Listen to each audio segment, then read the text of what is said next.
ดีค่ะมองเห็นพี่แมวไหมสวัสดีค่ะลูกวันนี้เจอกับคุณพี่แมวนะคะในกิจกรรมเช้ามอดในกิจกรรมเช้าวันใหม่สดใสแข็งแรงนะคะก่อนที่เราจะทำกิจกรรมกันก่อนที่เราจะมาร้องเพลงเช้าวันใหม่กันเดี๋ยวคุณพี่แมวนะคะจะบอกก่อนว่าวันนี้เราจะเรียนอะไรกันบ้างนะคะสำหรับสัปดาห์นี้นะคะเราเรียนหน่วยของเล่นวัยเด็กใช่ไหมคะเดี๋ยวเราจะมาร้องเพลงเช้าวันใหม่สดใสแข็งแรงแล้วเราก็จะมาเคลื่อนไหวร่างกายเคลื่อนไหวพื้นฐานนะคะตามจังหวะของอะไรคะตามจังหวะของอะไรคะแพนมารีนะคะมาเคลื่อนไหวร่างกายตามจังหวะของแพนมารีโดยมีจังหวะแบบนี้ช้าหรือว่าเร็วคะช้าหรือว่าเร็วคะเด็กช้าแล้วก็จังหวะเร็วแล้วก็จังหวะหยุดในท่านั้นทันทีใช่ไหมคะมีจังหวะช้าเร็วแล้วก็หยุดในท่านั้นทันทีใช่ไหมคะนอกจากที่เราจะมาเคลื่อนไหวร่างกายพื้นฐานแล้วเราจะมาเคลื่อนไหวร่างกายกับส่วนต่างๆของร่างกายตามคำสั่งของคุณแม่อย่างเช่นจับหัวนับ1 2 3จับไหล่นับ1 2 3จับหูนับ1 2 3เด็กๆเข้าใจไหมคะเข้าใจไหมเดี๋ยวพี่แมวจะบอกว่าเด็กจับส่วนไหนของร่างกายพอเด็กจับแล้วเราก็นับ1 2 3นะคะแล้วเราก็จับหัวไหล่นับ1 2 3ตอนนี้ใครพร้อมแล้วบ้างใครพร้อมแล้วบ้างคะใครพร้อมแล้วสแตนด์อัพยืนขึ้นค่ะยืนขึ้นเลยยืนขึ้นเลยค่ะเด็กๆทุกคน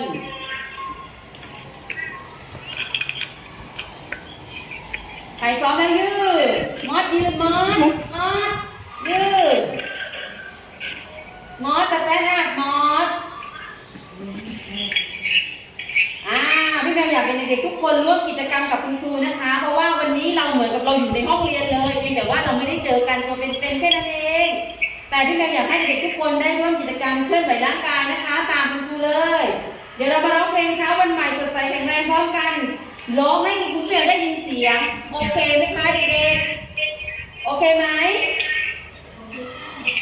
โอเคค่ะพร้อมแล้วเริ่มเลยค่ะสวัสดี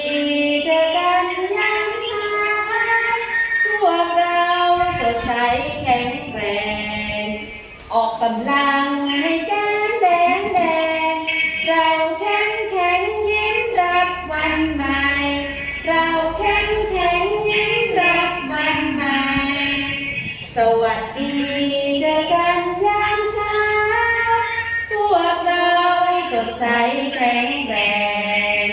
ออกกำลังให้แก้มแดงเราเข้มแข็งยิ้มรับวันใหม่เราเข้มแข็งยิ้มรับวันใหม่เราร้องเพลงเช้าวันใหม่สดใสแข็งแรงจบแล้วใช่ไหมคะยังไม่นั่งทุกคนยืนขึ้นเลยค่ะเรายังไม่นั่งนะคะยืนขึ้นเลยเดี๋ยวเรามาเคลื่อนไหวร่างกายโดยการจับส่วนต่างๆของร่างกายตามคำสั่งของคุณพี่แมวได้ยินหรือยังคะโอเคถ้าได้ยินแล้วฟังดีๆนะคะว่าพี่แมวจะให้จับอะไรพี่แมวขออนุญาตถอดแมสก่อนหายใจไม่ทันค่ะเริ่มนะคะจับหัวนับ1 2 3เยี่ยมมากค่ะเด็กๆจับหูนับ1 2 3ว้าวจับไหล่ค่ะนับ1 2 3แต่พี่แมวเหนื่อยจังนับคนเดียวไม่ได้ยินเสียงเด็กๆเลยค่ะเด็กๆช่วยพี่แมวนับหน่อยได้ไหมคะได้ไหมคะได้ไหมคะได้นะคะเด็กๆช่วยพี่แมวนับ1 2 3นะคะ นับ1 2 3นะคะพร้อมแล้วเอาใหม่ค่ะจับหัวนะเยี่ยมค่ะจับไหล่นะเวลิกูดจับเอวนะจับเข่านะว้าวปรบมือให้เลยหน่อยค่ะเยี่ยมมากทุกคนเลยเยี่ยมมากขออีกครั้งได้ไหมได้ไหมคะขออีกครั้งได้ไหมคะขออีกครั้งได้ไหมคะได้ค่ะ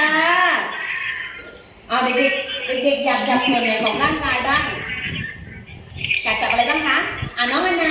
อยากจับตรงไหนคะจับตรงไหนคะจับไหนคะน้องอนาบอกว่าอยากจับแขนเพื่อนจับแขนแล้วก็นับ1 2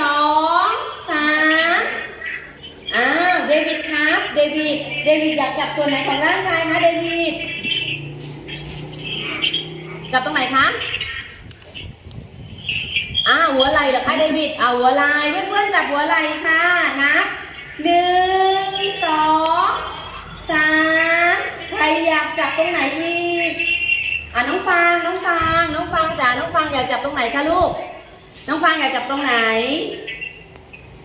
จับตรงไหนดีน้องฟางจับหัวน้องฟางบอกว่าจับหัวเพื่อนจ๋าจับหัวนับพร้อมกันค่ะ1 2 3ใครอยากจับส่วนไหนอีกเดี๋ยวพี่ดูสิคะมอสอยากจับตรงไหนคะมอสอยากจับตรงไหนลูกจับหัวเข่ามอสบอกว่าจับหัวเข่าครับจับหัวเข่าค่ะแล้วก็นับอะไรคะ1 2 3ต่อไปค่ะพี่เห็นบีนิดหรือเปล่าบีนิดไหมบีนิดอยากจับตรงไหนเรื่องบีนิดอยากจับตรงไหนครับบีนิดจับหูบีนิดบอกว่าจับหูเราจะได้ยินที่คุณครูสอนนะคะจับหูนับพร้อมกันค่ะ1 2 3เวลิกูปรบมือให้ตัวเองทุกคนเลยค่ะเยี่ยมมากเมื่อกี้เราจับส่วนต่างๆของร่างกายไปแล้วเรารู้สึกว่าเราเหนื่อยแล้วใช่ไหมคะก่อนที่เราจะนั่งพักเด็กๆควรที่จะผ่อนคลายกล้ามเนื้อกันนะคะเดี๋ยวเรามาผ่อนคลายกล้ามเนื้อสะบัดมือ10 ครั้งดีกว่าค่ะ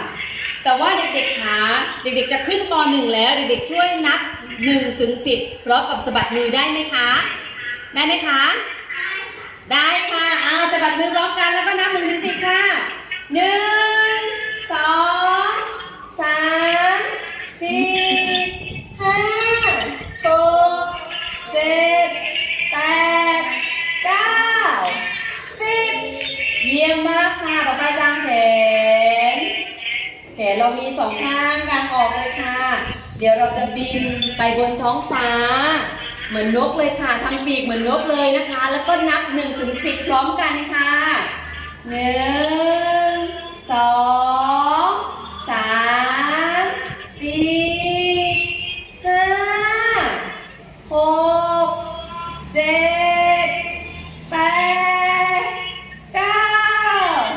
10เสียงเริ่มหายแล้วค่ะเด็กๆเพราะว่าเด็กๆช่วยกันนับแต่ว่าเสียงดังมากเลยใช่ไหมคะ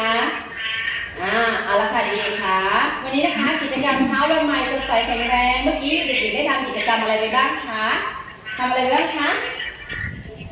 ทุกคนนั่งลงได้ค่ะเมื่อกี้ทำอะไรไปบ้างคะทำอะไรไปบ้างลูกถูกต้องค่ะเมื่อกี้เราจับส่วนต่างๆของร่างกายใช่ไหมคะเมื่อกี้จับอะไรไปบ้างจับอะไรไปบ้างคะล